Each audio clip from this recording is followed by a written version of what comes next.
कई लोग पूछते हैं कि जो ह्यूमन बॉडी है इसमें डिसीज़ के स्पिरिचुअल रीजंस क्या होते हैं। जैसे मैं अपने इंटरव्यूज़ में पिछले 1 साल से बोल रहा हूँ कि डिसीज़ के सिर्फ 2 फॉर्म्स होते हैं एक ह्यूमन बॉडी में, या तो वो कार्मिक डिसीज़ है कि आपको पिछले जन्म से वो कैरी फॉरवर्ड हो रही है एंड या फिर वो किसी निगेटिव एंटिटी ने आपकी अपनी बॉडी में दी है, और तीसरा कोई कारण नहीं है। तो क्या इसके अलावा कोई तीसरा कारण भी होता है?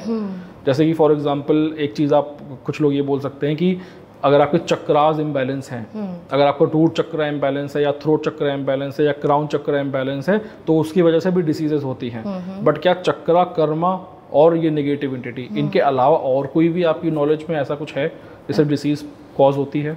सबसे पहला पॉइंट जो आपने यहाँ पर बताया दैट किसी इंसान को डिजीज़ कहाँ से होती है, राइट? उसमें क्या वीक होगा जी, राइट? कहाँ क्या होएगा? आप कभी नोटिस करना, जो भी इंसान है और उसको जो भी डिजीज़ है, यहाँ तक कि सर्जरीज भी, कुछ major cutting off the body, ये सब आप अपने एस्ट्रोलॉजी के अंदर देख सकते हो चार्ट्स में। इसका मतलब क्या है कि ये सब किसी कर्मा से कनेक्टेड दिखाई दे रही है, जिसकी वजह से एक प्लैनेट को एक फेज दे दिया गया है कर्मा का, है ना?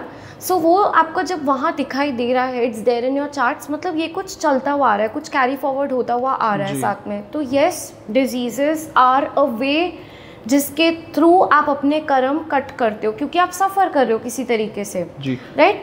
आपको कुछ तो इफेक्ट कर रहा है, तो आप जो है उससे रिलीज करते हो। यहाँ पे मैं एक क्वेश्चन मैं ऑर्डर करना चाहूँ। जैसे अभी आपने बोला कि जो प्लैनेट है उसको एक कर्म का मतलब जो फॉर्म था वो एक प्लैनेट को दे दिया गया, एंड आपकी एस्ट्रोलॉजी में एक डेस्टाइन्ड इवेंट है कि आपकी सर्जरी होनी है।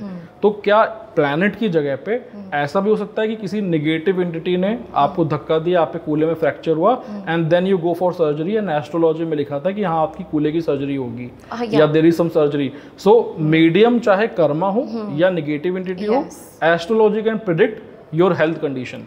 बिल्कुल बिल्कुल, absolutely. So I have a lot of people, for example, जो कि क्या होता है उनके साथ, फॉर एग्जांपल जैसे एक्सीडेंट्स, कुछ सडन अनहोनी होना, राइट?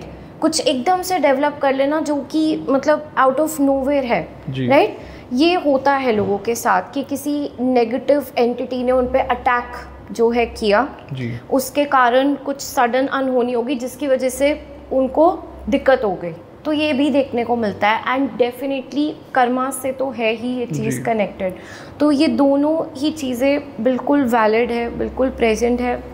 एंड जो आपने चक्रास का पॉइंट बताया वो भी बिल्कुल एप्ट है कि क्या कि फॉर एग्जांपल किसी पर्सन को किसी पर्टिकुलर चक्रा क्या है, जैसे हमारी फिजिकल बॉडी है ऐसे हमारी जो स्पिरिचुअल बॉडी है उसके एनर्जी सेंटर्स हैं। अगर कोई एनर्जी सेंटर बहुत ज़्यादा क्लॉग्ड है, बहुत ज़्यादा ब्लॉक्ड है, बहुत समय से ऐसा चलता आ रहा है, अच्छा ब्लॉक्ड किस कारण से हो रहा है, उसका भी प्रभाव आपकी ही डेस्टिनी से आपके ऊपर पड़ेगा कि ये पर्टिकुलर इंसान, आपने देखा होगा 2 इंसान हैं, उनको सेम परिस्थितियों में भी डाल दो, उनका रिएक्शन भी सेम नहीं होगा और उन पे क्या असर आएगा वो भी सेम नहीं होगा, राइट? कुछ लोगों का डाइजेशन खराब हो जाता है, कुछ लोगों की मेंटल हेल्थ खराब हो जाती है, कुछ लोगों का बात करने का तरीका खराब हो जाता है, वो एक्सप्रेस नहीं कर पाते या ओवर एक्सप्रेसिव होके लड़ाई करेंगे, झगड़ा करेंगे, डिफरेंट तरीके के। कुछ लोगों को पैनिक अटैक होता है, राइट? कुछ लोगों को बहुत ज़्यादा इमोशनल ब्लॉकेज हो जाएगा।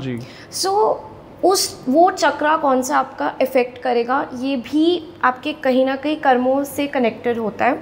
एंड उसके बाद उस कर्म, वो चक्रा को अगर आप उस पर वर्क नहीं कर रहे हो, उस एनर्जी को चेंज नहीं कर रहे हो, तो वहाँ पर क्लॉगिंग के कारण over a long period of time वहाँ पर वो फिजिकल डिजीज़ में मैनिफेस्ट होकर आपको उसका भी इफेक्ट दिखाई देगा।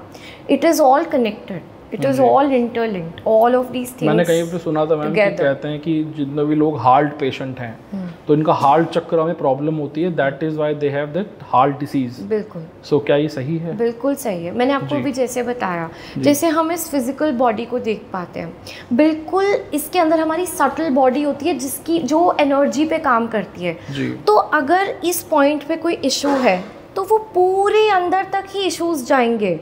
तो अगर ये हमारी फिजिकल बॉडी पे इशू दिखाई दे रहा है एंड ये इसका गवर्निंग चक्र है, तो अगर यहाँ पे प्रॉब्लम है, इसी के अंदर भी एनर्जी लेवल पर भी वो इफेक्ट करेगा। जी। एंड इसमें मैम एक क्वेश्चन और है, ये मेरा आपसे, मुझे आपका व्यू लेना है इस चीज़ पे। जैसे हमारे इंडिया में मोस्टली हम लोग फोकस करते हैं मेडिकल ट्रीटमेंट पे कि अगर आपको कोई भी दिक्कत है तो आपको हॉस्पिटल में जाके उसका प्रॉपर मेडिकल ट्रीटमेंट लेना है, ठीक है।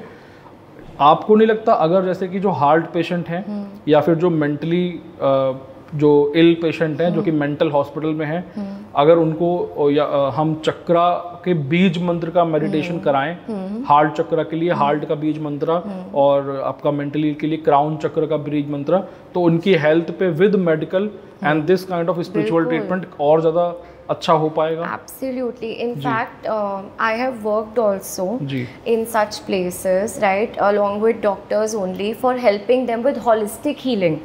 जहाँ पर डॉक्टर्स अपना बहुत अच्छे से बखूबी काम कर ही रहे हैं, वो उनको फिजिकल लेवल पे ट्रीट कर रहे हैं, मेडिसिन दे रहे हैं, कुछ जो भी रिक्वायर्ड दे रहे हैं, बट अंदर से सटल बॉडी को जो कोपिंग मैकेनिज्म की रिक्वायरमेंट है, जो हीलिंग के लिए एनर्जी चेंज की रिक्वायरमेंट है, जो स्ट्रेंथ की रिक्वायरमेंट है, वो सब हम स्पिरिचुअलिटी के द्वारा उनको जो है हॉलिस्टिक हीलिंग के द्वारा भी इनिशिएट करके हेल्प करते हैं। मिराक्युलस रिजल्ट्स देखे गए हैं लोगों के अंदर।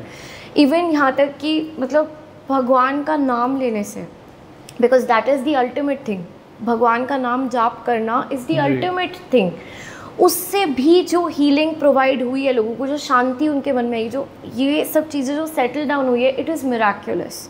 सो डेफिनेटली अगर इस तरीके से दोनों चीज़ों को कंबाइन करके हीलिंग की जाती है, सो रिजल्ट्स आर एक्सीलेंट। तो मैम यही मेरा इशू है, आई मीन यही मेरा विजन है आगे जाके फ्यूचर में कि इंडिया जो हमारा है एटलीस्ट वो बाकी कंट्रीज से हट के थोड़ा सा मेडिकल और स्पिरिचुअल ट्रीटमेंट हर वैरायटी के पेशेंट्स को साथ में दे, ताकि हम लोग हेल्थ से और अच्छी तरीके से रिकवरी कर पाएं एंड हील कर पाएं, और इससे स्पिरिचुअलिटी की तरफ भी लोग बढ़ पाएंगे, उनका ट्रस्ट बढ़ेगा, एंड चाहे वो किसी भी रिलीजन के हों, they can just follow their own path and they can get well with their disease just by doing some spiritual treatment also.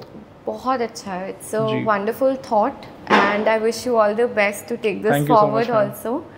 अभी मैम एक चीज़ और मैंने बड़ी इंटरेस्टिंग सुनी, एक डॉक्टर हैं उदय शाह करके, वो पास्ट लाइफ रिग्रेशन कराते हैं, तो उन्होंने एक चीज़ अपने इंटरव्यू में बोली थी, I don't know how much it is true, but उन्होंने नाम नहीं बताया कि एक बहुत ही फेमस हार्ट सर्जन है, जब भी वो हार्ट सर्जरी करते हैं तो उसके पहले जो पेशेंट होता है वो उनके बेसमेंट में जाता है और वहाँ पे कोई उन्हें PLR देता है, पास्ट लाइफ रिग्रेशन करके, एंड वो उसका जो रूट कॉज होता है इस जन्म में हार्ट का खराब होने का, पहले वो उसे हील करते हैं एंड देन वो ऊपर आता है एंड देन वो उसकी हार्ट सर्जरी करते हैं। So I think it's an amazing thing, it is an amazing, and I hope and I wish कि there are so many doctors like that, those who are, भले वो मेरी तरह नहीं बोल रहे हैं इंटरव्यूज में, बट आई विश कि वो भले सीक्रेटली भी काम करें, सीक्रेट वॉरियर बन के, लाइट वर्कर बन के, बट वो करें।